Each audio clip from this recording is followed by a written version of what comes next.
Salut à tous. Bon, aujourd'hui je vais vous faire une vidéo où je suis toujours dans le SMIC tournesol, mais un petit peu explicative. J'ai beaucoup de questions depuis 2-3 jours sur des choses que j'ai déjà évoquées dans des vidéos les années passées, voire en début d'année, ou dans des commentaires. Bon, certaines personnes viennent d'arriver, la page, la chaîne YouTube monte en nombre d'abonnés. Je vous en remercierai jamais assez. Et ceux qui ne l'ont pas fait, vous pouvez bien sûr vous abonner, il n'y a pas de souci. Activer la cloche de notification, ça vous permettra aussi peut-être d'avoir les vidéos courtes que je fais en semaine et qui donnent des fois, souvent même, réponse aux interrogations de la vidéo, de la grosse vidéo du dimanche matin.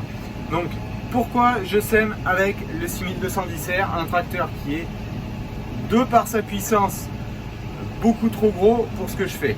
Alors, je vais vous donner déjà le premier point, c'est mon plus petit tracteur qui a l'autoguidage intégré. Alors, pourquoi l'autoguidage intégré? Parce qu'il a une fiabilité, donc vous voyez la précision, je suis un RTK, je suis constamment à 0, 1, 2 cm quand ça va vraiment mal d'erreur sur ma droite. Donc je suis en train de semer, je sème à 7 km/h, donc vous voyez là, je suis à 7 km, 6, 8, 7 km/h. Vous allez voir en même temps la consommation, sachant que là j'ai la trémie qui est plutôt chargée, donc je suis à 4 litres à l'hectare. Donc en fait, le fait d'avoir un tracteur puissance, lui, avec la Vario, se régule. Autre point, je sème en 1000 tours, donc le réglage de vitesse 1000 tours minute pour le tracteur, mais bridé à 560 tours pour la turbine du semoir derrière. Donc ce qui fait que je suis à 1100 tours moteur. Donc en termes de consommation de gasoil, je ne suis pas ridicule, bien loin de là. Vous voyez, c'est tout à fait raisonnable. Je tourne autour de 4 litres à l'hectare en consommation en instantané dans le champ. Donc il n'y a rien à dire. Et le dernier point, il est devant, la trémie frontale. Alors, le 6210, le petit, ça serait compliqué parce que, n'oubliez pas, derrière il fait 2 tonnes. Devant, j'ai quasiment aussi 2 tonnes quand ma trémie est pleine. Donc ça fait 4 tonnes sur un tracteur qui fait 4 tonnes et demie. En termes de charge, c'est énorme. L'autre point, j'avais fait le calcul déjà quand du temps que j'avais le 6300, le 6210 jumelé devant, derrière, et le 6R, même qu'il soit plus lourd, jumelé devant, derrière, mais comme il a des pneus plus larges en termes de largeur de pneus et une hauteur de pneus qui est bien supérieure, donc fait qu'au final, l'empreinte au sol est la même. Donc le seul avantage, pour certaines conditions, mais qui ne sont pas réunies ici, et que je préfère là, c'est que le 6210, le petit, est à la voie maïs, c'est-à-dire qu'il ne roule sur aucun rang de semis derrière. Donc c'est un avantage pour certains. Dans certaines particularités, certains types de sol, c'est mieux. Pour mon cas, j'ai fait le choix depuis plus d'une dizaine d'années de semer sur, donc avoir les roues sur les lignes de semis. Alors, à contrario, vous l'avez peut-être vu dans les vidéos passées ou dans des photos, le 6210 jumelé à la voie peut me servir en conditions humides à épandre l'engrais dans les maïs et les tournesols semés à 80. Donc profitez du jumelage sans écraser les rangs. Donc là par contre, ce que je cherche en fait avec le 6R, c'est d'avoir, et vous allez le voir sur un petit rush vidéo que j'ai fait au drone, vous allez voir, le but c'est que les roues du tracteur viennent écraser les dernières mottes qui traînent de ma préparation de semis, pour que l'élément de semis arrive sur un sol plan avec le moins de mottes possible. D'où aussi l'interrogation de certains, les pneus du jumelage et du tracteur commencent à être usés. Au contraire, ils commencent à être vraiment très bien pour faire cette utilisation-là. En termes de traction, c'est moins bien, mais n'oublions pas, le 6R fait tous les semis quasiment. Donc pour du semi, je suis beaucoup mieux avec des pneus qui sont plutôt usés que des pneus neufs. Sur des pneus neufs en conditions grasses, on a tendance à marquer les crampons et l'élément qui se retrouve derrière les roues du tracteur pianote.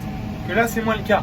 Et parce que les roues sont usées un petit peu. Donc vous voyez à côté là, partout où est passé mes roues, donc j'ai 4 éléments deux de chaque côté, donc un sous le tracteur, un sous le jumelage et la même chose de l'autre côté. Et les deux qui sont là se retrouvent sous les roues du tasse avant de la trémie.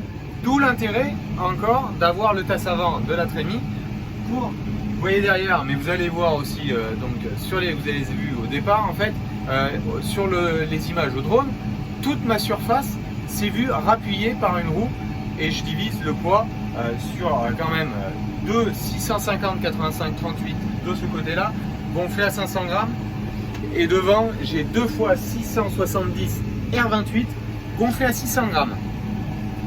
Donc voilà un peu l'explication de pourquoi je fais ça avec le 6R. Alors effectivement j'aurai un tracteur du gabarit du 6810 en technologie récente qui permet aussi d'avoir tout ça sans avoir toute une armée de câbles, parce que là on a le contrôleur de semis en plus, on a les boîtiers, donc ça vous l'avez vu dans le 6008 pour l'épandeur d'engrais, mais ça me permet quand même d'avoir beaucoup moins de câbles en cabine. Donc, si j'avais un équivalent aujourd'hui, disons un 655R à peu près du 6810, ben, ça serait pas mal effectivement, c'est peut-être un projet à terme, mais pas à court terme, ça c'est sûr. Et quand on dit des fois que l'agriculture est suréquipée, vous voyez, j'essaye d'optimiser mon tracteur, même si là il est surestimé par rapport aux besoins que j'en ai à faire en termes de puissance, il va très bien pour faire les tâches de semis. Et si vous suivez la chaîne depuis quelques années, vous voyez les semis que je peux réaliser. Je n'ai pas de levée beaucoup plus mauvaise que les voisins, ça se passe plutôt très bien même. Parce que j'ai toute la surface du sol qui est rappuyée de façon uniforme, donc j'ai pas de marquage sous les roues plus ou moins.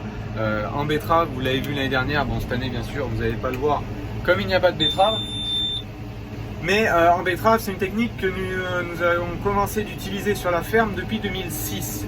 Donc au départ pendant 5-6 ans on l'a fait avec le 6300 jumelé, où là on roulait en betterave sur les rangs bien sûr, et après moi je l'ai vulgarisé sur tous les types de semis, même les semis aujourd'hui monograines. Mais vous pouvez le voir ça aussi dans d'autres pays, certains pays aux USA où il y a aujourd'hui ils reviennent un petit peu en arrière dans des conditions limitantes des pneus row crop entre les roues, enfin entre les rangs justement de semis, où ils le font maintenant avec les Goodyear OptiTrack LSW là, donc avec des tailles super larges, donc des pneus qui font 1100, 1250 voire 1400, et ils passent bien sûr, ils roulent sur l'emplacement des raies de semis et ils n'ont pas beaucoup plus de problèmes pour autant bien sûr, et donc tout se passe bien.